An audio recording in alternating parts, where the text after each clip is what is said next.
السلام عليكم ورحمة الله وبركاته. isku soo noqod wacan oo wanaagsan mar kale bahda ku xiran kanaalkeenan bara luqad academy ku soo dhawaada casharkeenan maanta oo aynu ku baran doono conversation. haddaba ka hor inta aynan u gudagalin casharkeenan fadlan waxa aynu ka codsanaynaa laagtaada hayna la dhaafin. sidoo kale haddii aad nagu cusub tahayna waxaanu ku leenahay soo dhawow oo subscribe tahayna la seegin.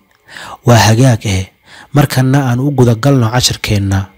Do you know ma garanaysaa the reason sababta that we are standing here aynu halkan u taagannahay?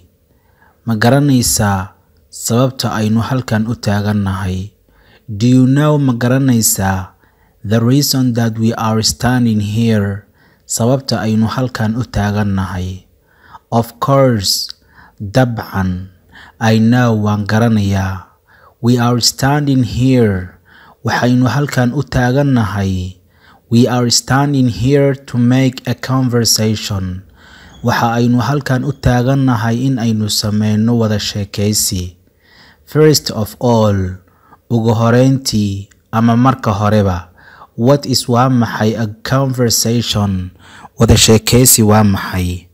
What is a conversation? waa maxay wada sheekaysi?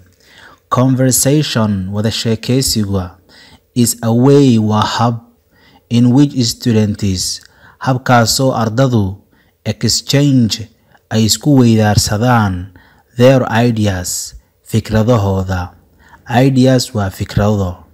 By using iyaga oo isticmaalaya the language luqadda they are learning ay iyagu baranayaan. The language luqadda they are learning taa oo iyagu ay baranayaan. Can you describe ma qeexi kartaa? Can you describe ma qeexi kartaa? To me aniga ma ii qeexi kartaa the aim ujeedada of the conversation ee wada sheekaysiga? Can you describe me the aim of the conversation? ma ii qeexi kartaa ujeedada wada sheekaysiga? Yes, ha, I can describe to you waan kuu qeexi karaa. If you are ready, haddii aad adigu diyaar u tahay, to listen my speech carefully, si aad u dhegaysatid hadalkayga si taxadar leh. To listen inaad dhegaysatid my speech hadalkayga carefully si taxadar leh. waan kuu qeexi karaa. Yes, I can describe it to you.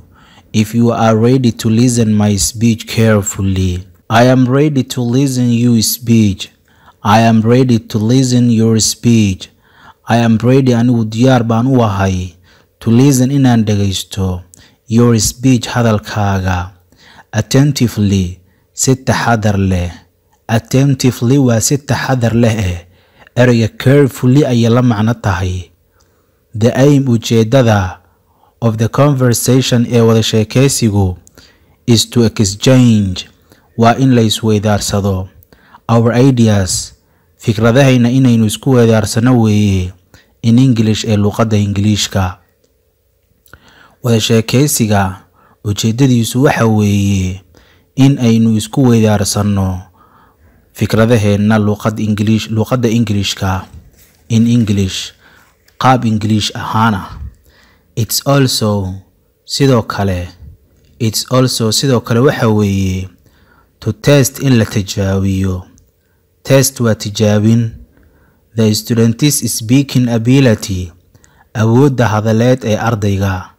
Anda iyo to increase in sare loo qaado the student's knowledge aqoonta ardayga. The student's knowledge aqoonta ardayga. As you know, sidaad garanaysid ama sida aad og tahayba, the conversation wada sheekaysigu has wuxuu leeyahay rules sharciyo ayuu leeyahay. Rules waa sharciyo. As you know, the conversation has rules. sida aad garanaysid ama sida aad og tahayba wada sheekaysigu waxa uu leeyahay shuruuc ama sharciyo. soo sidaad darteed tell me ii sheeg The rules sharciyada of the conversation ee wada sheekeysiga. The rules sharciyada of the conversation ee wada sheekeysigu waxa ay yihiin to speak alternately, in loo hadlo si talantaali ah. To speak alternately, in loo hadlo si talantaali ah. To avoid, in laga fogaado unnecessary argument, muranka aan muhiimka ahayn. Ereyga unnecessary ayaa muhiim, wax aan muhiim ahayn weeye. Argumentna waa muran, avoidna waa ka fogaansho.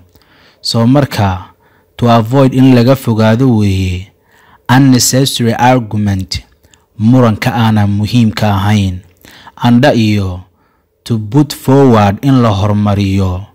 To put forward, in la hormariyo weeye reasonable ideas, fikradaha macquulgalka ah. Fikradaha macquulka ah, reasonable ideas. Reasonable ideas waxa weeye waa fikradaha maangalka ah ama macquulka ah. Waa tahay inta aynu casharkeena ku soo koobaynaa. Inta aynu casharkiisa xiga dib uga kulmi doono, waxaan idin leenahay isku soo noqod wacan oo wanaagsan. Salaamullaahi calaykum.